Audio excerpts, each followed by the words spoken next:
अराजक तत्वों को डीजीपी की चेतावनी, कानून हाथ में लिया तो हाथ तोड़ देंगे। डीजीपी किशोरगंज में साजिश, उन्होंने कहा कि साजिश के तहत किशोरगंज में काफिला रोका गया, अराजक तत्वों को बख्शा नहीं जाएगा।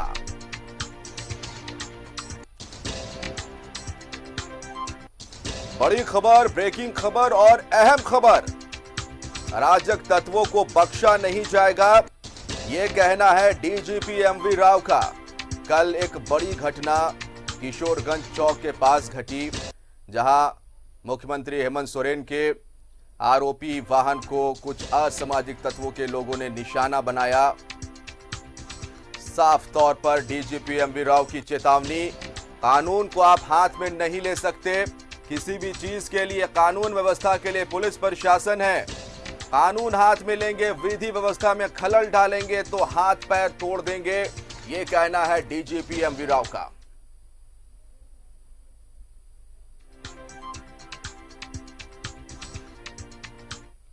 गौरवमयी इतिहास रहा जाप 1 का, ये गोरखा बटालियन का, और ये तो पूरे देश में अनेक जगहों पर सेवा दिया है इतना साल। और आप देखे होंगे कि राजभवन में, मुख्यमंत्री जी का सुरक्षा में, और जहाँ जहाँ कठिन परिस्थिति होती है प्रेफर करता है जनरली गोरखा बटालियन के लोगों को, और एक डिसिप्लिन इन लोगों का हमेशा अच्छा रहा। ये बिल्कुल ही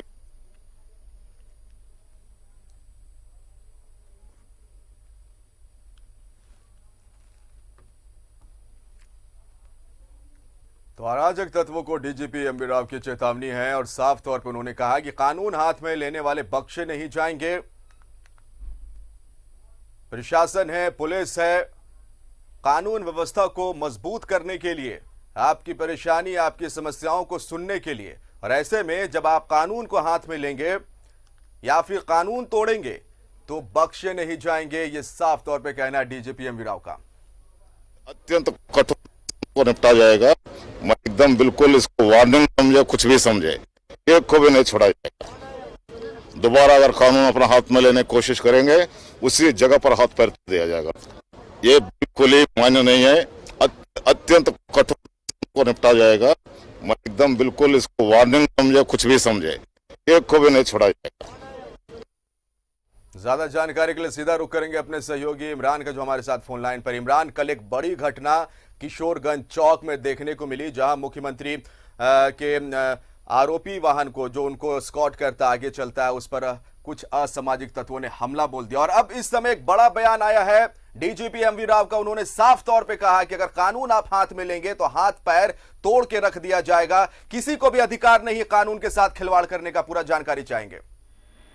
हाँ देखिए, बिल्कुल कल की किशोरगंज की घटना को लेकर के पूरे, अगर झारखंड पुलिस की बात करें तो इस पूरे मामले पे सभी में कड़ा निर्देश जारी किया है। कल खुद घटनास्थल पर आप समझ सकते हैं कि आईजी पहुंचे थे, एसएसपी सहित तमाम बड़े अधिकारी मौजूद थे। ऐसे में आज सुबह में जब जयपुर के कार्यक्रम के दौरान डीजीपी से इस पूरे मामले पे पत्रकारों ने बातचीत की, तो साफ लहजे में कहा है कि कानून को लेकर के किसी भी तरह की खिलवाड़ नहीं की जाएगी। आने वाले दिनों में अगर कोई भी व्यक्ति कानून को अपने हाथ में लेता है, लेने की कोशिश करता है, तो कहीं न कहीं उस पर कड़ी कार्रवाई की जाएगी। और कड़ा संदेश देने की कोशिश की गई है कि असामाजिक तत्व को किसी भी कीमत में बख्शा नहीं जाएगा। वैसे असामाजिक तत्व जो समाज के लिए गंभीर है, वो सामाजिक सौहार्द को बिगाड़ने की कोशिश कर सकते हैं या फिर सामाजिक माहौल को बिगाड़ने की कोशिश कर सकते हैं। इन तमाम चीजों को पर सवाल खड़े करते हुए कार्रवाई करने की बात कही है। साथ ही इस पूरे घटना के बाद से जिसान अब जो है रांची पुलिस ने भी कार्रवाई की है। सुखदेव नगर थाने में एफआईआर दर्ज रांची पुलिस की तरफ से किया गया है, जिसमें तकरीबन 30 से 35 नामजद सहित सैकड़ों की संख्या में जो अज्ञात लोगों के खिलाफ प्राथमिकी दर्ज कराई गई है। उनकी गिरफ्तारी के लिए कई लोगों को हिरासत में भी लिया गया है। तो कहीं ना कहीं अब जो पूरी पुलिस है वो एक्शन में है, लगातार अब जो है वो कार्रवाई के मूड में है। वैसे लोग जो सीएम के काफिले को रोकने का प्रयास किया गया था, उनकी भी सुरक्षा में तैनात, उसके स्क्वाड में तैनात जो पुलिस पदाधिकारी थे, उन पर जानलेवा हमले किए गए थे। सरकारी गाड़ी को नुकसान पहुंचाया गया था, जो आम लोग वहां से गुजर रहे थे उनके साथ तोड़फोड़ की गई थी, उनकी गाड़ियों के साथ तोड़फोड़ की गई थी, उनके साथ मारपीट किया गया था। इन तमाम वैसे लोगों को चिन्हित करने के लिए कल पूरी देर रात तक रांची पुलिस के तमाम जो बड़े अधिकारी हैं वो कंट्रोल रूम में ही मौजूद रहे। कंट्रोल रूम से लगातार सीसीटीवी कैमरे की मदद से सभी की पहचान करने की कोशिश की गई है। कई लोगों की तस्वीरें भी सीसीटीवी से निकाली गई है, उसे पहचान करवाया जा रहा है। वैसे लोग जिनको पहचान कर लिया गया है उन पर नामजद आरोपी के रूप में रांची के सुखदेव नगर थाने में एफआईआर दर्ज कराई गई है। अब इन तमाम लोगों पर गिरफ्तारी की तलवार लटक गई है। पुलिस प्रयास कर रही है कि जो नामजद आरोपी हैं उनकी जितनी संख्या है वो तमाम लोगों को पुलिस जल्द से जल्द गिरफ्तार करे, क्योंकि सीनियर एसपी ने भी इस पूरे मामले पर साफ कहा था कि इस पूरे मामले पर वैसे लोग जहां भी होंगे, जिस हालात में होंगे, उसे बख्शा नहीं जाएगा, उसे जल्द ही गिरफ्तार करने के लिए लगातार कार्रवाई की जाएगी। इस पूरे मामले में Ranchi SSP, traffic SP, rural SP सहित तमाम जो वरीय अधिकारी रांची जिले के वो एक्शन में नजर आए थे। खुद आईजी अखिलेश कुमार झा पूरे चीजों को मॉनिटरिंग कर रहे थे, रिपोर्ट भी मांगी थी उन्होंने। और उसके बाद अब जब डीजीपी एक कड़ा रुख दिया कि असामाजिक तत्वों को बख्शा नहीं जाएगा, तो समझ सकते हैं कि एक कड़ा साफ तौर से संदेश जो है उसके शब्दों में ही बयां किया जा रहा है कि अब आने वाले दिनों में असामाजिक तत्व माहौल को बिगाड़ने की कोशिश करने वाले, सौहार्द को खराब करने वाले लोगों पर झारखंड पुलिस सख्त कार्रवाई करेगी। इमरान, आपसे दो सवाल। पहला सवाल कि कल मुख्यमंत्री हेमंत सोरेन के काफिले पर हमला किया जाना, क्या ये पुलिस की नाकामी है, पुलिस की चूक है, पुलिस की लापरवाही है? दूसरा सवाल, साजिश की बात आ रही है। डीजीपी अमीर राव ने भी साफ तौर पे कहा कि साजिशन ये हमला किया गया, मुख्य साजिशकर्ता कौन है, क्या कुछ जानकारी निकल पाई है? देखिए, पुलिस अभी फिलहाल पूरे मामले की जांच कर रही है कि मुख्य साजिशकर्ता कौन है, किस साजिश के तहत इस पूरी वारदात को अंजाम दिया गया था। सीएम के काफिले के वक्त में ही उतनी भीड़ कहां से आ गई और इस भीड़ के पीछे के जो चेहरे हैं, कौन लीड कर रहा था, इसी सब चीजों को लेकर के नामजद एफआईआर दर्ज किए गए हैं। तो जब पुलिस इस पूरे मामले का उद्भेदन करेगी और भी अधिक जानकारी दी जाएगी, तब ये सारी चीजें का खुलासा हो पाएगा कि साजिशकर्ता के रूप में कौन कौन से लोग शामिल थे और मकसद क्या था इस पूरे घटना को अंजाम देने का। क्योंकि बात थी कि विरोध प्रदर्शन जो है वो ओरमांझी में सरकटी युवती की जो लाश बरामद की गई थी, उस पूरे घटना को लेकर के ये विरोध प्रदर्शन किया जा रहा था। लेकिन विरोध प्रदर्शन के नाम पर यहाँ खुद ही कानून को अपने हाथ में ले लिया गया और सीएम के काफिले को नुकसान पहुंचाया गया, उसे रोकने की कोशिश की गई। हालांकि मौजूद सुरक्षाकर्मी जो वहां पर मौजूद थे किशोरगंज चौक पे, उन लोगों की सूझबूझ से सीएम के काफिले को दूसरी तरफ डाइवर्ट किया गया और फिर वहां से सुरक्षित निकाला गया। कल सीनियर एसपी से भी हमारी बातचीत में उन्होंने साफ तौर से ये कहा है कि जो भी लोग इस पूरे मामले में शामिल थे उनकी गिरफ्तारी होगी और इस पूरे मामले की अभी जांच चल रही है कि किस तरह से ये लापरवाही हुई है या फिर अचानक सुनियोजित तरीके से ये पूरी घटना को अंजाम दिया गया, तो क्या कुछ कार्रवाई हो सकती है। ये अपने स्तर से वरीय अधिकारी लगातार मॉनिटरिंग भी कर रहे हैं। तो चूंकि घटना के कुछ ही देर हुए हैं, कुछ ही घंटे हुए हैं, तभी रिपोर्ट्स ज्यादा क्लियर हुए नहीं है। रिपोर्ट सारे क्लियर होने के बाद ये सारी चीजें और भी स्पष्ट हो जाएगी कि किनकी साजिश थी और किस साजिश के तहत इस पूरी घटना को, वारदात को अंजाम दिया गया। विरोध प्रदर्शन करने का एक तरीका होता है इमरान। आप अगर किसी मामले को लेकर, चाहे आप सरकार से नाखुश है, आप विरोध प्रदर्शन सड़कों पर उतर कर सकते हैं, कैंडल मार्च कर सकते हैं, राजभवन के सामने प्रदर्शन कर सकते हैं, लेकिन ये कहां से न्याय संगत लगता है कि मुख्यमंत्री हेमंत सोरेन के काफिले पर हमला कर दिया जाए?